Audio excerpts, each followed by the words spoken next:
Hey everybody, welcome back to the LuckyDog podcast. This is your host, Elias Rush. This podcast is sponsored by EliasRushMedia.com, photo, video, digital media production. Today we are discussing, well, it's a classic. Well, it's based off a classic, let's just say. Avatar, The Last Airbender. Avatar, The Last Airbender is an American action adventure fantasy television series, a live adaptation of the animated series that was 2005 to 2008 three-series run. It was categorized into three books instead of seasons: book one, book two, book three. And then Nickelodeon ended up taking over and bringing the Legend of Korra to the screen instead of having a season four of the live adaptation of the animation. Now, since then, we've had the 2010 M. Night Shyamalan disaster. Now, I've heard it's so bad that it ruined the Avatar franchise from going forward, from having multiple books and multiple movies within the franchise. I haven't seen the actual 2010 movie, but I'll probably put it on my queue of bad movies I know I need to watch. Unfortunately, I just didn't want to ruin or taint my experience of watching the original animated series. I just had heard nothing good about the live adaptation movie of 2010. So the 2024 Albert Kim, showrunner of previous shows of like Leverage and Sleepy Hollow and other kind of more cable centric dramas, um, slightly more, like episodic, uh, less serialized storytelling. But yeah, I was nervous. Let's just say that I was very nervous about this. I was seeing some posters come out, some stills come out, some reviews come out. I've watched all 8 episodes. I've watched a few reviews to kind of gauge about what other people are feeling within the fan base, and I gotta say that for the most part, it is a mixed bag. Now, let's talk a little bit more about the behind the scenes of this. First announced in September 2018, Albert Kim is the showrunner, with the cast that includes Gordon Cormer as Aang, um, Kia Wintio, I believe is I think I'm saying her name correctly. I apologize if I'm not. I believe plays Katara. Ian Owsley plays Sokka. Dallas Liu plays who the hell's Dallas Liu play? Dallas Liu plays Zuko. Yeah. Paul Sun Paul Sun Yun Lee is playing Uncle Iroh. Ken Lung is playing what is it? Commander Zhao. Uh, and of course, we have the great Daniel Day Kim in this as the Fire Lord Ozai.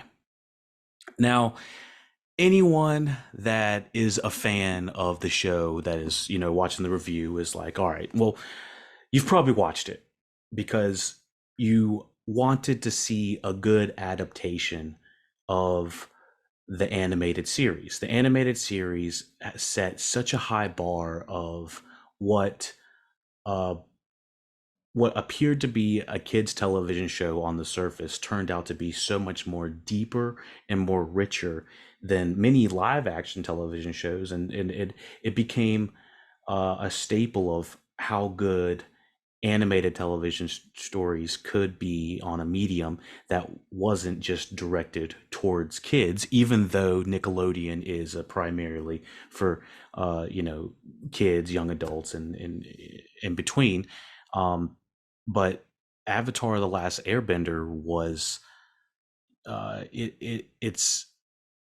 it's accessible from multiple angles, from no matter what age. It feels like you should be able to um, relate to it, to understand it, to meditate with it. I feel like a lot of Avatar the animated show. I'm going to kind of go between animation and live action, just talking a little bit about it first. That there's so much. So I believe there were 63 episodes in the original series. The first two books, Water and Earth, were 20 episodes each. And so there's time to really sit and meditate with these characters and understand Aang and his childlike nature, but also him getting to understand from his the rocky past that he has to overcome, to understanding his uh, new found like family, and between Sokka and Katara, and also having um, these leaders that are very important to the previous avatars that he has to connect to and talk to. And so everyone feels like they are essential to this young individual's story. And Aang is very much kind of a cipher for kind of us as the audience to kind of he's like the proxy for us, almost like for us to go through the world, which is perfectly fine.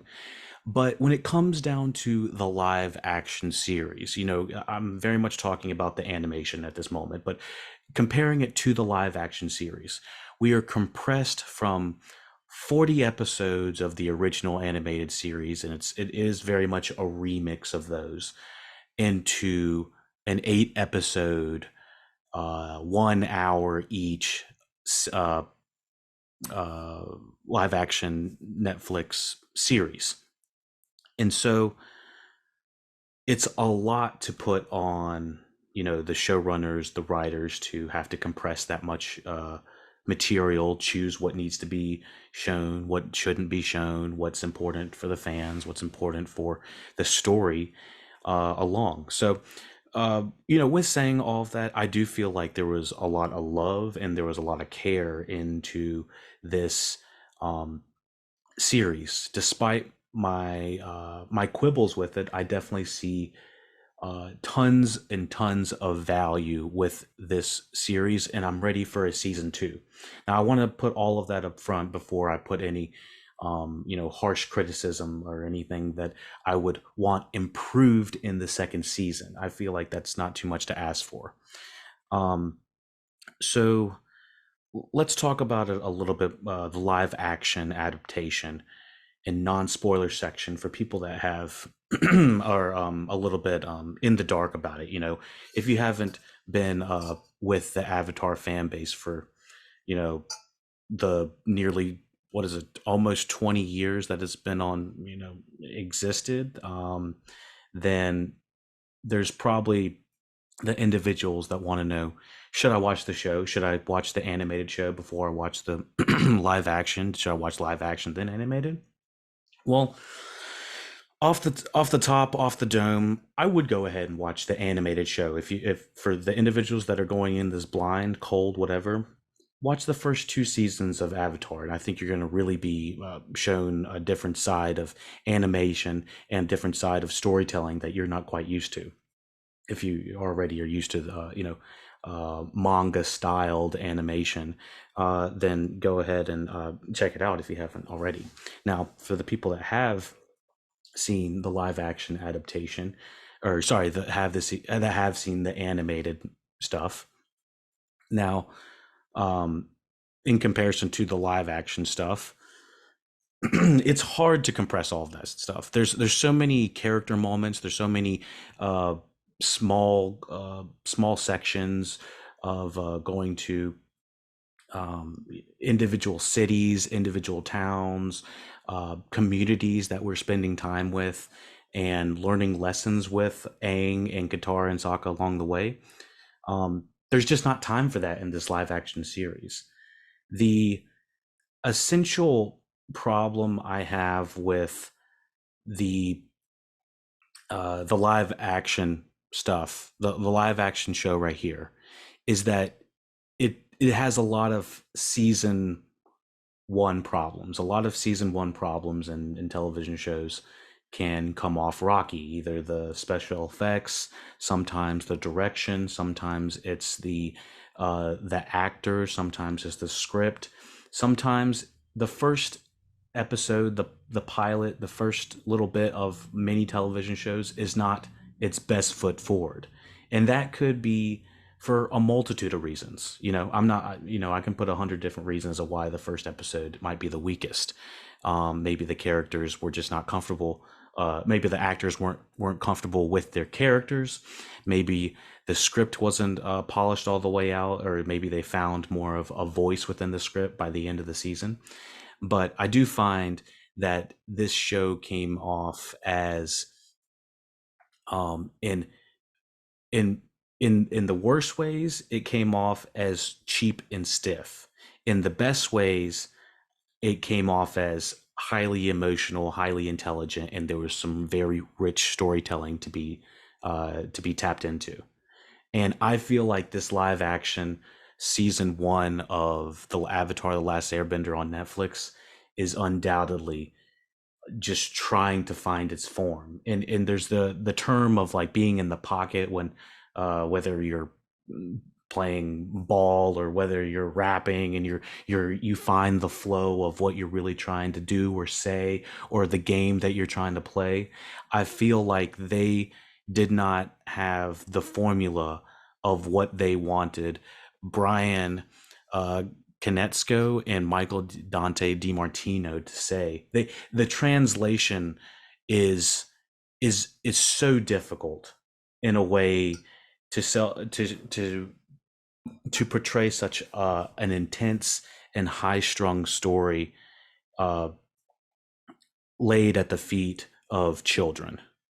And so basically, what it comes down to is this is a very adult world, but the script and literally the physical young adults on screen are saying everything else. The script feels like it's very on the nose. People are saying what it's not even hard on their sleeve. It's literally they're saying what's directly on their brain. Like, there's no subtlety to the script at all, to the point where I was like, is so there was the juxtaposition of, the Fire Nation, the different elements. People have the water, they can move air, they can move earth, they do the fire.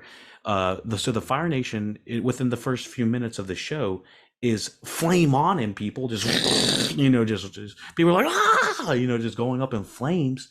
But then the conversations with our characters feel so surface that I feel like it's written for like an 8-year old to understand. It's written for a very um simple and basic. I don't want to say it's written for a basic audience because that makes it sound dumb, but it feels like it's written to a point where it's Netflix almost either wanted children to understand, or they wanted it to be so simple that we want to be able to translate it. This is what I think happened: is they wanted this show to be able to be easily translatable into multiple different languages for other countries to enjoy the show. Now, that's that's more of a business and a logistical reason of why you would want a script to be a certain way.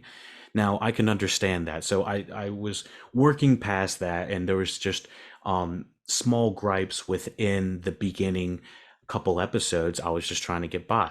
The script being flat, and some of the direction of what they were saying was flat on itself too. Now, these are very young actors. I don't want to go in and say, these are not, they're not the, the what is it called? The Macaulay Culkins or the Daniel Radcliffes of our generation. So they feel very much like they are giving up performance instead of actually kind of believing of the words that they're saying. I'm not doing a great job kind of articulating it, but uh, there is there's some good critiques out there that kind of explain the type of acting that we're getting, and I see potential in these actors getting even better. Now, with saying that, I don't want to, like I said, I don't want to say their acting is tenfold better than mine will ever be. So I just want to say that on top of on the surface. All right. So everyone that is saying you know, I just want to be clear that the uh, the line delivery can be improved. Now, some of the lines decent, some lines not decent. Now, if you give these actors flat scripts, they can only do so much with it. So, I don't want to put that at the feet of the actors. Um, so, anyways, with saying that, that's kind of more of the acting side of it. I think the physical form. I think everybody very much looks the part. Now, we got Gordon Cormer as Avatar Aang, and he's got the look. I think he's got the look from head to toe. Now, just like I said, as he improves his acting skill and his ability, and if I think the blocking honestly needs to be improved as well. It's not the actor's fault. Just sometimes the camera didn't feel like it was in the right position to help these young actors out. So do everything we can to help them. And I think the one that felt the most comfortable in their in they felt like they were in the pocket was probably Ian Owsley as Sokka. Not only does he kind of have that kind of he has kind of that higher pitch but still young man voice, but and then he has the entire look too. And he actually looks like one of my friends, Avery. So I kept seeing my buddy. I was like, oh my goodness, old Avery's up there. But I felt like he was the most comfortable with what he was bringing to the table, and I don't think that I've really seen him anything else off the top of my head. So, yeah, he's been in Sorry for Your Loss, 13 Reasons Why, Young Sheldon, Big Shot, Physical, handful of things. Um, so yeah, there. Continuing on with, let me just continue on with the mixed stuff that I found at the beginning of the show. So, like I said, some of the effects in the show were some of the best, and some of them were some of the worst. The worst effects I think everyone can mostly agree about upon was there's a big water bison, sky buffalo. I forgot what they call them, sky buffalo. Um, and it's Appa. Everyone knows Appa from the original one, the original animation. There are just breathtaking scenes of the gang on Appa, and I think this is the perfect opportunity to explain why it is so much easier in in theory, let's just say, it is so much more easier from money standpoint to show Aang and the gang having a conversation in an animated form from Appa, watching on let's just pretend we're watching the cartoon. It's what is I don't know what that costs, but it can't cost millions and millions of dollars. So when they are rendering the real life live action Katara, Sokka, and Aang all on the back of Appa, it just it threw me out so bad. It like it threw me out of what the entire world I was watching. I felt like I was watching Disney Channel, like movie of the week. I was thrown out so bad from those effects, which, in contrast to the same exact show, was it was crazy. So I don't want to go to. I'm trying to be vague about the places that we visit within this first season. I'll talk about it here in a minute, but we go to some massive Earth villages, and we go to temples and uh,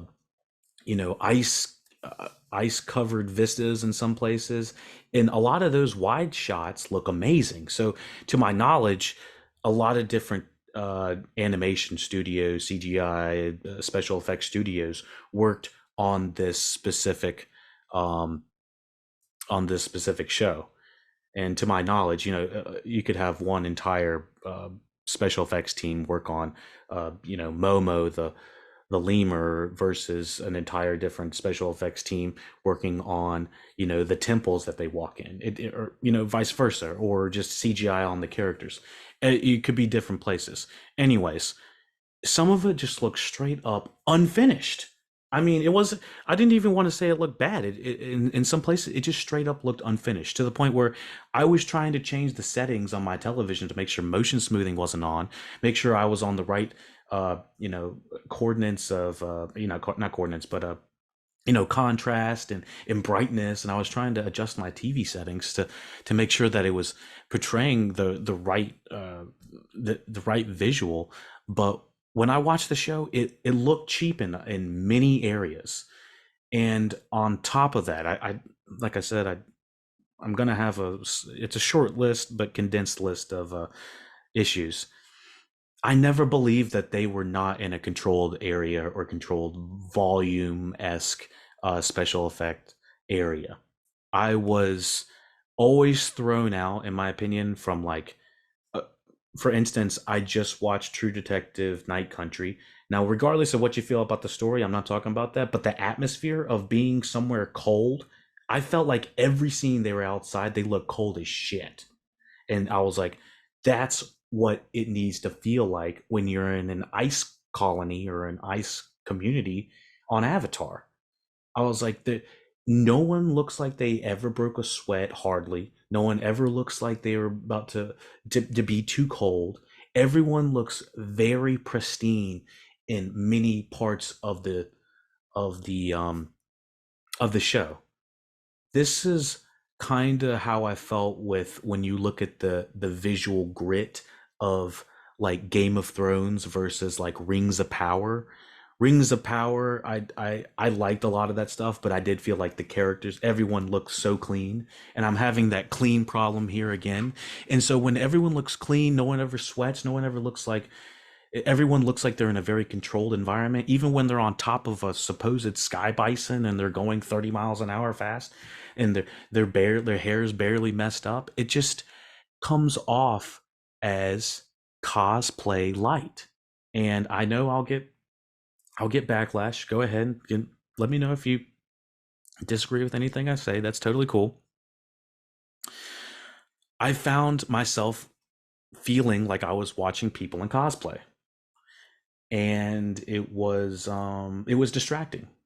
And so there were a handful of scenes I noticed that I got lost in the storytelling. I got lost in what was really going on. And some of it was like with side characters. There was a big uh like monologue from like a random bad guy against Uncle Iroh in the middle of like a dirt road. And it is one of the most intense scenes in the whole series. And it's really when you start to get endeared to Uncle Iroh in the live action series. I mean, you basically always love Iroh in the animated series, but I feel like you don't really feel for him until you see him kind of having to deal with that in the live action until like episode 3. But it was a side character. I was like, I tried to understand what was going on, but I was like, dude, this side character, I was like, this guy bullying Uncle Iroh, this dude's like bringing the heat. I was like, this guy feels like he's from a different show. And I was like, I wanted that kind of energy, that kind of dramatic energy in the entire show. I mean, there was, for me, there was a massive tone problem and a pacing problem within the entire series. Stop, go, stop, go, stop, go, gotta stop, gotta talk, gotta do it felt, I could feel it. But with saying that, most of that was at the beginning of the season. It got better towards the end. I was trying to figure out why the last episode really hit for me in ways that the previous episodes weren't, and I just think it was the the pacing. It kept it at a swift, brief pace. Sorry, a brief pace. It kept it at a swift pace that it didn't linger around. We had the dramatic stuff that we've been wanting for the entire season. Just overall, this season really comes together with a cherry on top, despite the rest of the Avatar cake. Let's just say this metaphor is still kind of messy at the bottom, and I kind of agree. The I kind of agree. I was thinking of the Dan. I kind of agree. Of course, I agree. I'm making the fucking podcast. I'm trying to think of this individual, Dan Merle. Okay, so Dan Merle had a not a quote, but I'm gonna loosely quote him from YouTube. He said that um, if you have something like a messy story towards the beginning, a couple messy episodes at the beginning, that people will forgive you if you have a uh, a complete or narratively satisfying ending. And I totally believe that. So it really means you got to end strong. You can start kind of weak if you need to, which or mixed bag, let's just say. But as long as you end strong, people are going to be craving, wanting more for season 2 next time, whatever. So that's what I was thinking. I basically agree with. Um, and yeah, it was a mixed beginning with a relatively stronger ending, with characters I generally enjoy hanging with. I think the best thing about season 2 about this show is that Aang, Katara, Sokka, I think these actors in theory should only get better. I think these the characters are going to get more rich. I think we're going to get an even better season 2. I'm hoping. I'm not sure though.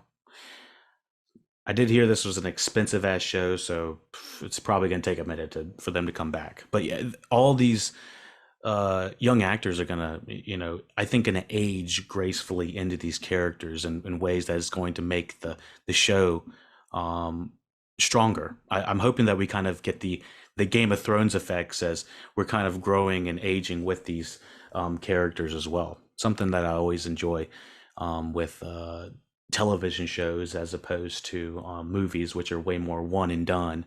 You know, the television shows we get to kind of uh, see how the craft of many of these actors improves, which is always exciting for me. Um, let's see, anything else we kind of need to discuss kind of in the non-spoiler section? I know this was a little bit jumbled up, a little bit unconventional in comparison to what we normally have. Um, let me talk about what we've recently been working on just to kind of break it up a little bit, and then we'll talk about the premise and the plot for the show. So recently at Look at All podcast, we have been covering Madam Web. That was kind of an interesting one, my lord. um, we also have the Marvels that recently came out a couple months ago. We are going to be dropping, I think I want to do the Beekeeper review next. Everyone's kind of been talking about it. I didn't think it was going to be that big of a deal, but the problem is not much has really come out. I guess Dune 2 is actually going to be coming on the way down the tube, so that will definitely be a fun review as well. Be sure to check out Look at All Podcasts on your favorite podcast provider, whether you're on YouTube, SoundCloud, Apple Podcast, or whatever, Spotify. We're on all of them. Links in the description. If you need to find additional links, go to lookatallpodcast.com. You can also support the podcast there through Patreon and PayPal. So let's get into the Avatar: The Last Airbender premise. For anyone that doesn't know at this point what the premise is, they're like, all right, I got the whole fucking review. Do I even need to watch it? Yeah. Let's get on with it. The premise: the series is set in a war-torn inspired a war-torn world. That's hard to say. War-torn world inspired by various Asian and indigenous cultures where certain people can bend one of four classical elements: water, earth, fire, or air. Aang, the Avatar, and the well, I guess we'll just say it. It's in the title. And the last living airbender is the bridge between the mortal and spirit worlds. and the only one capable of bending all four elements instead of just one. The Avatar maintains the balance of the world and nature to bring peace, and Aang is now faced with the responsibility of ending the ambitions of the militaristic Fire Nation to conquer the world.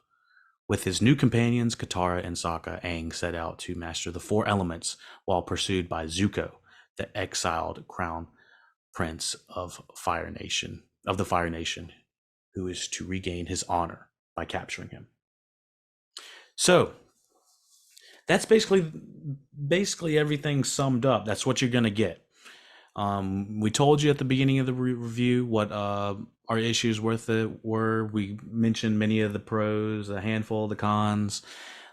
So yeah, let's continue on with this review. I do want to mention before we get into the plot. I know I keep saying I do want to mention something. I do want to mention a lot of things.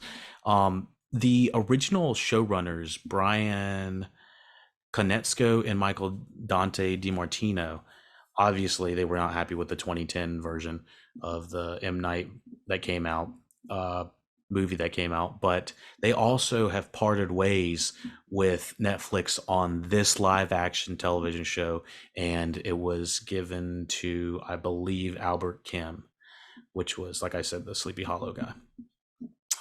Let me see.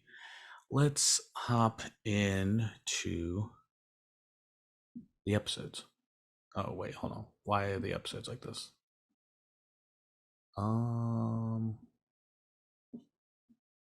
Where the hell is the episodes?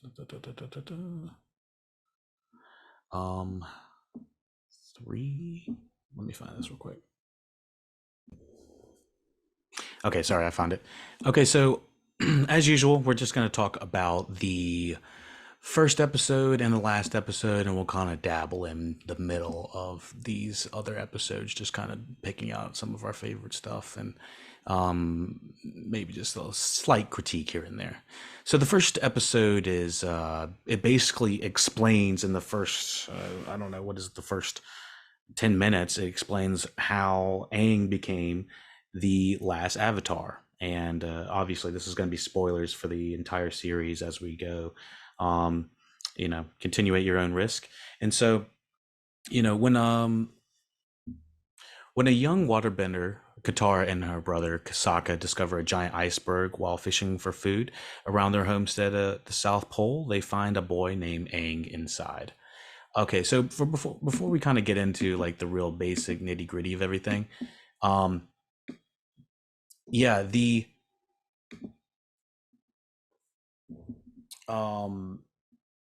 entire animated show we've covered on YouTube, and we have on SoundCloud as well. We're going to put a link in the description for everybody to watch and or listen if you want.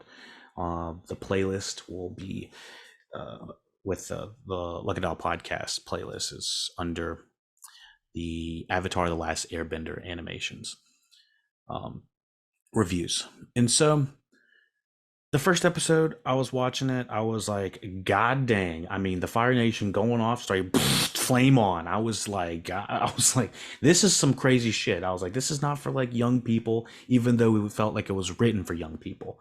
And it took off. I was like, okay, let's go. And the more the script was happening, Gyatso, I believe, is the Avatar, or not the Avatar, the Airbender that was Aang's master. Basically, someone comes up in the, I think it's is it Fire Lord Ozai, I believe, might come in there and straight up just flame ons the entire corridor of airbenders, and they just it's scary as hell to see the I don't remember if it was Ozai or Commander their Commander Zal to do it. One of them did. Anyways,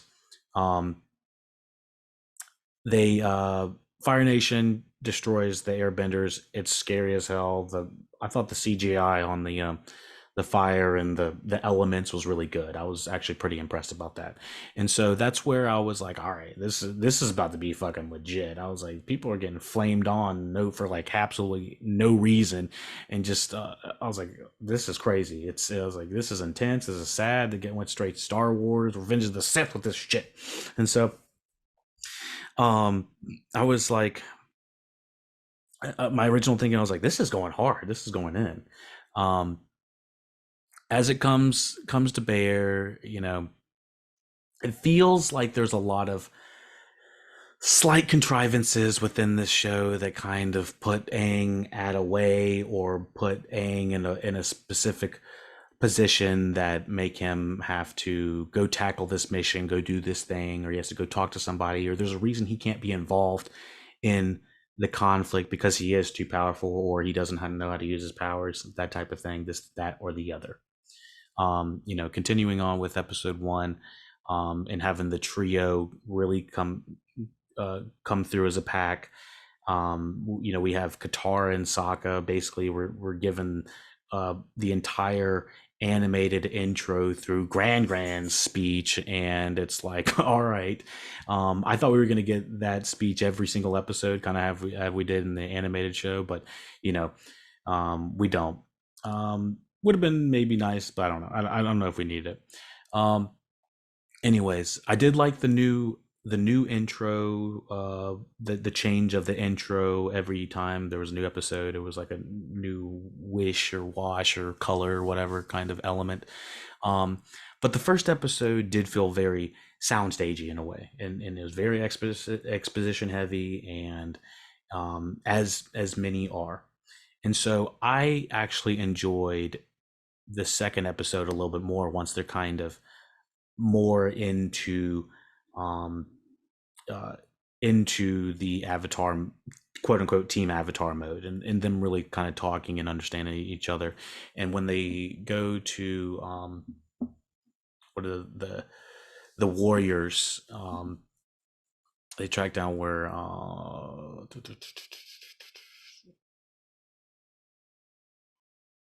forgot what the warriors are called, but anyways, the warriors episode was it was sick. I feel like those actors have a grasp of that community. It feels tangible. It felt like there was interesting kind of drama going on. It just felt like an overall more interesting part of the story.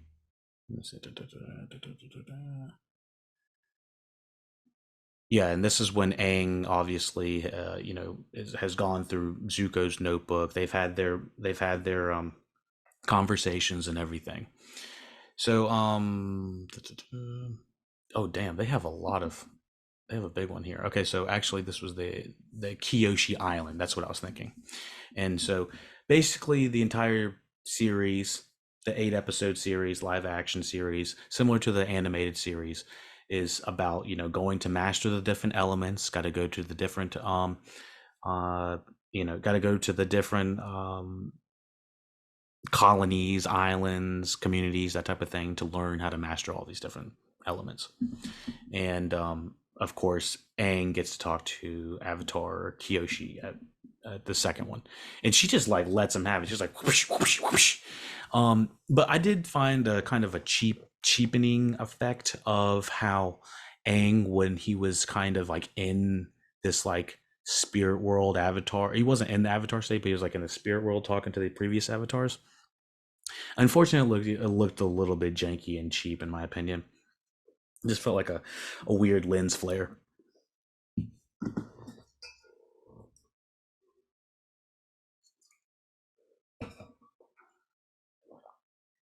But anyways, yeah, and as the series goes, Uncle Iroh and Zuko basically kind of are just kind of not button heads, but Zuko's trying to explain Uncle Iroh, I gotta do this, I gotta do this, I gotta get the Avatar, I gotta I've got to show my worth to Fire Lord Ozai, and the more we kind of understand Zuko's backstory, just like the animation, he becomes one of the most interesting characters on screen, and he's one of the more exciting. I'm actually excited to see, and yeah, I was actually surprised we didn't get more of the Kyoshi Islanders there at the end of this.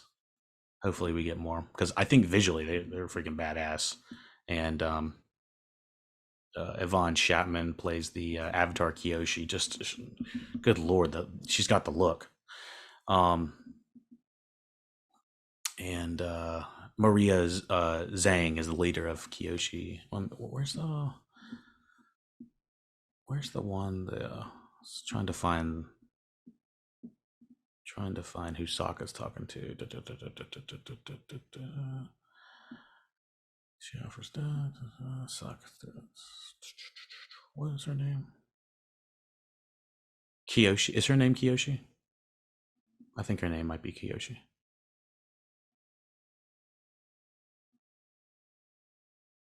Anyways, um, let me see. I'm trying to. Suki. Oh, yeah, it's Suki. Sorry, I was I was trying to find the name. It was going to drive me nuts. Anyways, Suki was the individual played by Maria Zhang that I thought was like on on point. I was like, this character, I want her in every episode. I want her to be in, move her up to a main. She's good. She's got the look, she's got the delivery, and she's got the look. And so, anyways, like I said, we're not going to talk about every single episode, but the Warriors episode I felt like was one of the more stronger ones. Omashu, we get to really see episodes blended together. This is an adaptation of the first season of the original series of the King of Omashu, episode 10, Jet, episode 17, the Northern Air Temple. And so it's a big blend of a couple of the season one episodes. And yeah, it like I said, I like when they go into these big towns, and I like when they go to see the big communities and stuff like that, and it really gives a sense of place. Now, the thing is, normally we need the breakup of the hangout episodes in between just to kind of give us some levity, because it's a heavy ass series to have all of these very important lessons in a 45 to 50-minute episode, and everyone still be happy and understanding everything. And of course, the Zuko and Uncle Iroh stuff just continues to improve through the season. Into the Dark, what is this? This episode, like the rest of the season, adapts the first season, original season, borrowing plot lines from this borrows plot lines for the second season. Um, Aang meets up with his old friend King Boomy. I loved King Boomy in the animated show. The new King Boomy in the live action show has he's got the funk. Like, he's kind of weird and quirky, and you never know what he's kind of do, kind of like Willy Wonka a little bit. But there was like a falseness to the look. I just felt like the face just looked like old person face on a young man's body. And having known, I knew he was going to rip off his shirt at a certain point and be like kind of ripped, or kind of in shape. So I had a feeling it was going to be like that, but I was like, the colors didn't even look like they matched. I mean, he looked like straight up orange in the face, and then like he was like a white guy underneath or something. I don't know. Or the complexion of the blending of the character did not work for me 100%. So I was very just off put by it. But I did enjoy the performance of how weird he was. Just kind of, you never really knew what he was going to do or say. And I was just waiting for all these tests to eventually come down to.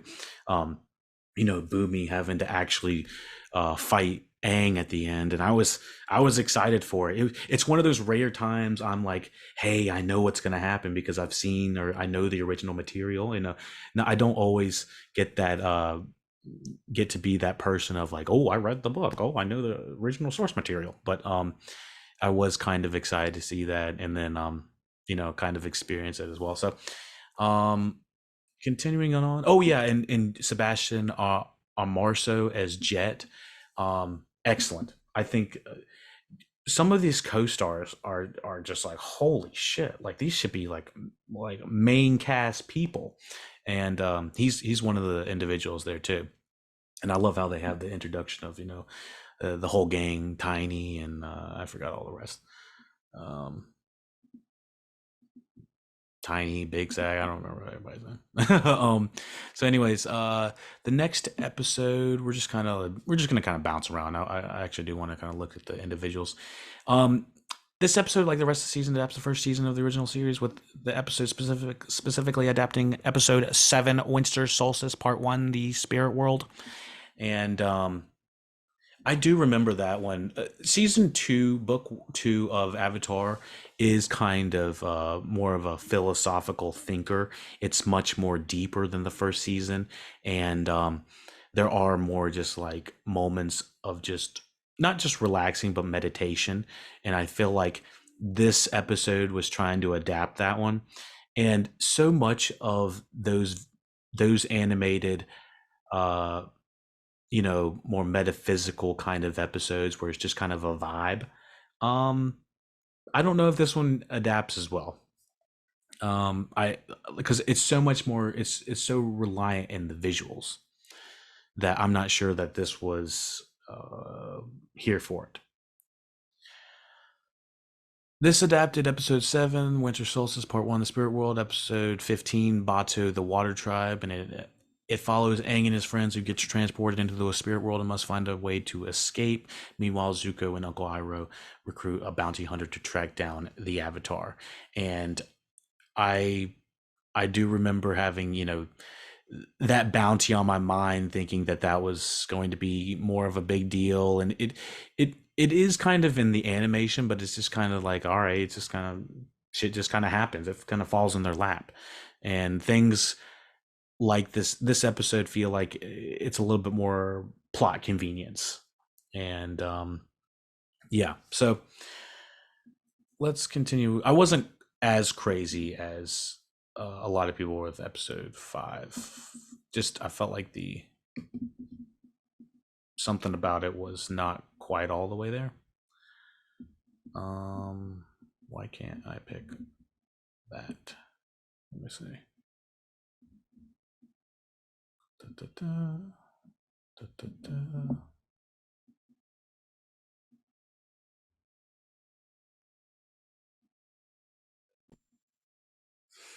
Shit, I was trying to click on the Wikipedia and nobody has anything on season 1, The Masks, and nobody has anything on season 1, episode 7, The North, and season 1, episode 8, Legends. So we're just kind of grab them all together. So the Masks, I believe, have a combination of season 1 and season 2 episodes kind of mixed into it, and I believe it's has this kind of really interesting creature. I don't have the name of them right off the top of my head, but the the the very notable face changing creature is in um is in the animation form, and it's got this creepy ass look. It's creepy you don't want to see it in live action, and when you do, it's just as bad. It's creepy as hell. I mean, they uh they do a good job doing the visual aspect of it. I still felt a very intense pacing problem with this episode, unfortunately, and I didn't feel like the pacing problem did not improve until we got to kind of the part 1, part 2 um, of season 1 of the North and Legends episodes. And so the episode 7 has an attack on the water attack. Northern Water Tribe looms. Katara challenges a master waterbender. Sokka meets a princess, and Aang takes Kurik's words to heart. And so by this point, I believe Avatar Aang has talked to Kyoshi, Kurik. Um, who am I missing? There's another Avatar that he spoke to, I think, in Spirited Away. I don't have his name, but Avatar. Oh, Roku.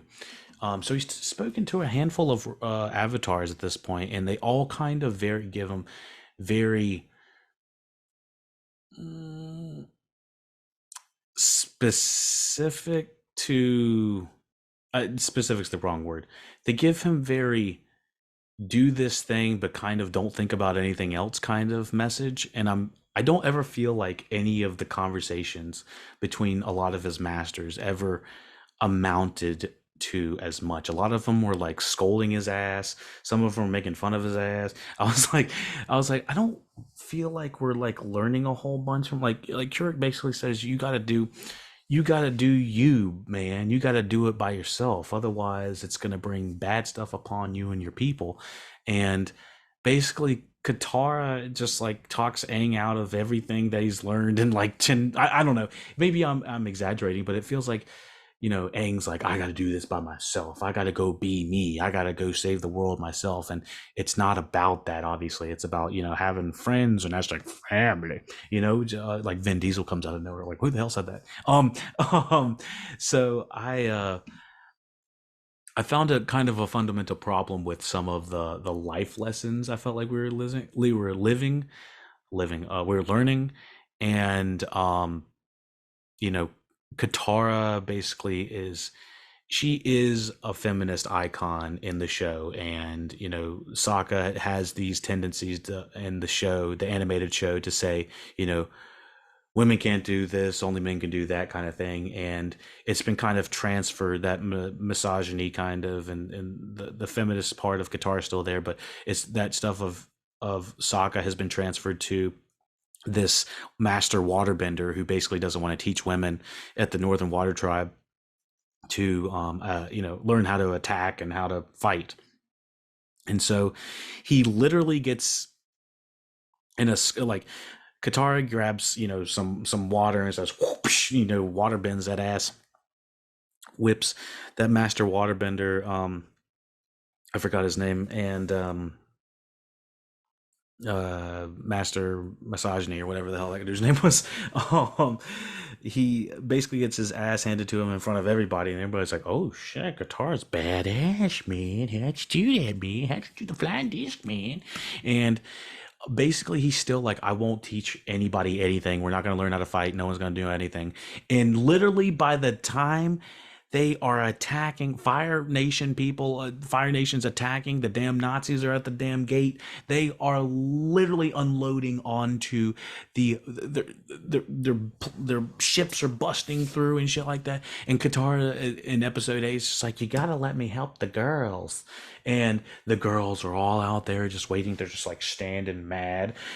And he's like, well, I guess we'll let them do it. We'll let them fight. And it's like, bitch, you are about to die. Literally everybody is about to die. You waited absolutely till the very last second to let the women of the water tribe to learn how to fight. I'm sure they knew how to fight, but they weren't allowed to fight or something like that. But they didn't even get time to train. But my lord, dude, the timing of a lot of the script for some of these the action scenes felt way off. Like I felt like people just stopped midway to just talk, and I was like, the shit is going down right now. Like the walls are crumbling around for us. Isn't that a song? Anyways, I was I was like, y'all need to like, the pace needs to stay up and keep on going. Like there's no time to have a full conversation in some of these battle scenes. And so that's where I was noticing the pacing, the tonal stuff, the some of the YA nature of it all. But by the time it got to the end, and Uncle Iroh has a kind of a hard. He waits till the very last minute to tell Commander Zhao not to do that shit. He's like, "You better not be messing with the moon and ghost, or sorry, the moon spirit and the ocean spirit, and if you fuck with them, oh, it's over." And it's Uncle Iroh's literally like, I'm gonna fry you up if you do anything. And Zhao's like, I'm gonna fucking kill him. I'm gonna kill these fish. And I was like, Uncle Iroh, do something. How many times you gotta threaten this guy and tell him that you should not be messing with the forces of the spirit world and all that shit, like how many times you gotta threaten him? And basically Zhao's like, fuck it, and then stabs the moon spirit. He kills the moon, as one does. And then the lights get all crazy in the show. Uh, like I said, the fighting, the big stuff at the end, most of it looked like they put $100 million in it. I mean, it looked like a $30 million episode just alone. Um, so I would not be surprised if it's in the millions of how much they spent on this one. But when they had these different like lighting textures going on and everywhere, I was like, oh, here comes the cheap shit again. I was like, can we not with the filters? And yeah, so that's what I kind of came away with. Like, it's some of the fighting, some of the big scale stuff. I was like, this is some amazing stuff. But then the other stuff, it was kind of mixed bag. Some slow, some not great. Um, uh, visuals. But overall, it did make me excited to see a second season. The battle was totally worth it. It was totally worth the entire season of going through some of the bad dialogue that we had to go through and some of the bad scenes. And but overall, I enjoyed the ride. Like, it was a bumpy ass ride, but it was entertaining. I think that's the most important thing. Is like, it's not like on its face like offensive or something like that. It's not like offensive to the viewers that love the original source material. I don't think you would sit here and say, where's my cabbage man? Like, he gets to say my cabbage, like, my cabbages happens.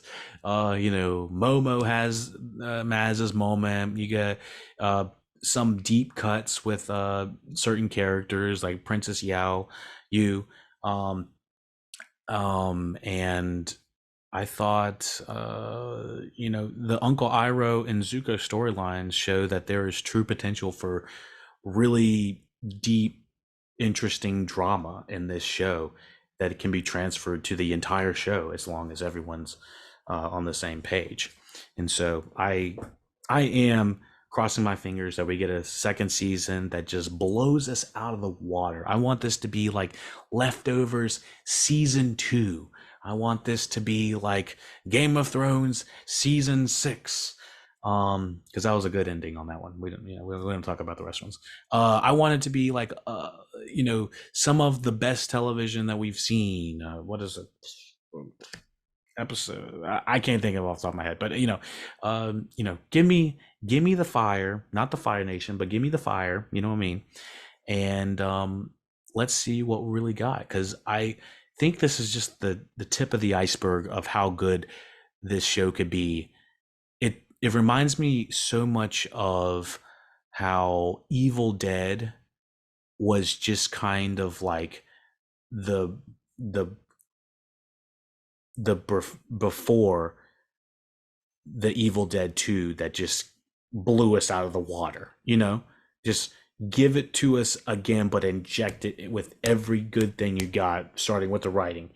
And then go straight to the visuals, because those two things are what are gonna take us sailing to the finish line, in my opinion. Because it's got to have both, and it's got to be um in my opinion. I think it's got to have those fun parts, those meditative parts, those parts that the animated series has time to do and have, that I'm not sure that this show has even considered. They're like, the swimming episode, the episode they go to school. What the hell? We're not going to do that. So that's why I think it would be fun to kind of have. I think it was The Verge that might have said a review that said Avatar needed that filler episode, which is just the fun episode when uh when Aang is like on his like whirly ball thing, and he's running going around. They show him doing it one time in the beginning, but honestly, when he was kind of just like acting like a cartoon, when the actors were physically cartoons, I didn't mind it. I could tell that they were CGI characters. Sokka jumping on Appa, and Katara and all of them at the end jumping on Appa and hit him with a yip yip. I was like, they all look like they're on their CGI, but there's a level of like fluidity that still works within the world that I kind of wish that they would kind of keep. Um, and able to kind of transfer. I don't know exactly how to do that or explain that, but I liked it watching them as kind of fluid CGI a little bit. Make them a little bit limber because they are in a kind of a campy cartoon world in a way. So yeah, I hope this was a decent breakdown of Avatar: The Last Airbender. I wanted to cover this because of how big of a fan I was of the animated series.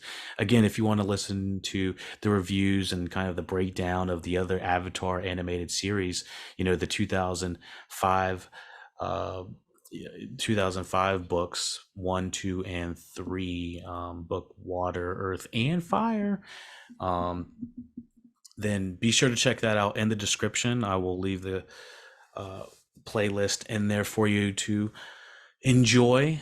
Again, let me know what you think about the Avatar: The Last Airbender live action adaptation. I think it's. I'm glad it exists. I can't really say much more than that. Um, and I'm excited for more. So thank you for listening, watching Lug It Out Podcast. Let me know how I can improve. Let me know what you thought about the podcast. Let me know what you thought about Avatar: The Last Airbender live action on Netflix. And of course, check out all the links below, lookitoutpodcast.com for all of the links. And you can support with the links below with PayPal as well as Patreon. You can get exclusives there as well. So be sure to check out Look It Out Podcast for more content coming down the pipe. You know what to do, Appa? Hit him with a yip yip.